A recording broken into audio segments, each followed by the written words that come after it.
सिर्फ दिल्ली एनसीआर नहीं, मरुधरा के भी कुछ हाल ऐसे ही है क्योंकि सर्दी का सितम यहां भी नजर आ रहा है। बात जयपुर की करें तो जयपुर सहित कई जिलों में घना कोहरा छाया हुआ है। कोहरे के चलते वाहन चालकों को भी परेशानी हो रही है और खासकर वो जो दूर स्थान पर जाने के लिए निकल चले हैं।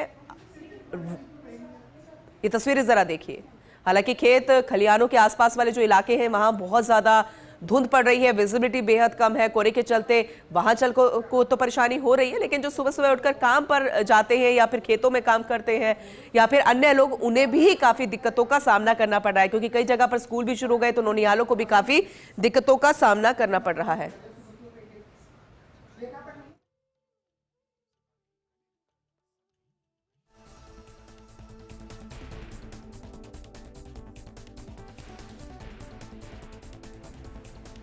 तो ठंड का सितम कुछ ऐसा कि जयपुर सहित कई जिलों में घना कोहरा छाया हुआ है। ठंड बहुत ज्यादा है और लोग तरह तरह के व्यंजनों का भी सेवन कर रहे हैं। वो गर्म पेय पदार्थ खा रहे हैं, गर्म चीजें खा रहे हैं जिससे ठंड से बचा जा सके। तो फतेहपुर की बात करें तो फतेहपुर की तस्वीरें भी सबसे पहले आप देखिएगा। वहां पर भी इतनी ज्यादा धुंध क्योंकि सबसे ज्यादा आजकल ठंड वहीं पड़ रही है। शेखावाटी का इलाका है ये। ठिठुरन भरी सर्दी का असर आज भी घना कोहरा छाया हुआ है। फतेहपुर में न्यूनतम तापमान की बात करें तो 5.5 डिग्री दर्ज किया गया। कोहरे के चलते वाहनों की रफ्तार धीमी हो गई है। सर्दी से बचाव के लिए लोग अलाव का सहारा लेते नजर आ रहे हैं। ठंड बहुत ज्यादा है, लेकिन कुल मिलाकर यही कहेंगे कि सर्दियों में तो सर्दी होगी ही। सर्दियों में फॉग भी होगी, धुंध भी होगी और इस तरह की तस्वीरें भी निकल कर आएगी।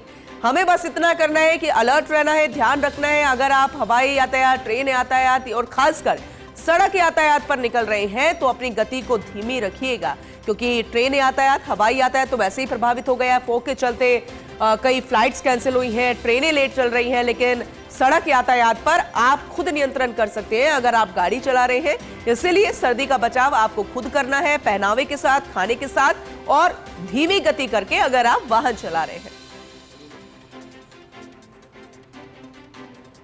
तो कोहरे के चलते खासी परेशानियां हो रही हैं जो घर में बैठे लोग हैं क्योंकि जिन्हें सुबह सुबह काम करना है उन्हें भी ठंड का बहुत ज्यादा सामना करना पड़ रहा है। सुबह सुबह कई ऐसे काम आपको जरूरी करने पड़ते हैं जहां पर पानी का इस्तेमाल होता है, आपको अपनी रजाई छोड़नी पड़ती है। इसलिए सर्दी तो फिलहाल बहुत ज्यादा है, लेकिन अपना ध्यान आप रखिए, अपनों का ध्यान रखिए।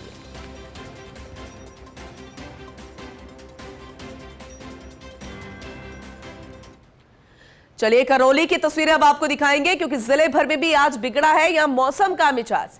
जिला मुख्यालय से क्षेत्र में छाया घना कोहरा, दृश्यता मात्र 15 से 20 मीटर। वाहनों की लाइटें कोहरे में बेअसर। सर्द हवाओं के साथ फुहारों की भांति ओस टपक रही है। बिगड़े मौसम से कड़ाके की सर्दी की जकड़न में लोग जकड़े हुए हैं।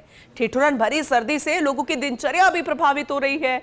बाजारों की बात करें तो सूनापन नजर आ रहा है। सर्दी से बचाव के लिए जगह जगह अलाव जलाए हुए हैं। ग्रामीण क्षेत्र में भी सर्दी से जनजीवन पूरे तरीके से बेपटरी हो गया है। अब ठंड बहुत ज्यादा, हालांकि कहा जाता है कि 13 तारीख को 13 जनवरी लोहड़ी का पर्व होता है, 14 जनवरी को मकर संक्रांति होती है जो हमने कल धूमधाम से पूरे प्रदेश में बनाई। इसके बाद कहते हैं कि सर्दी का असर धीरे धीरे कम होता है, बसंत ऋतु आती है और दिन धीरे धीरे बड़े हो जाते हैं, लेकिन फिलहाल हमें अभी कुछ ऐसा नजर नहीं आ रहा। मौसम विज्ञान की बात माने तो वेदर रिपोर्ट तो यही कहती है कि यह महीना हमें सर्दी यूं ही सताने वाली है।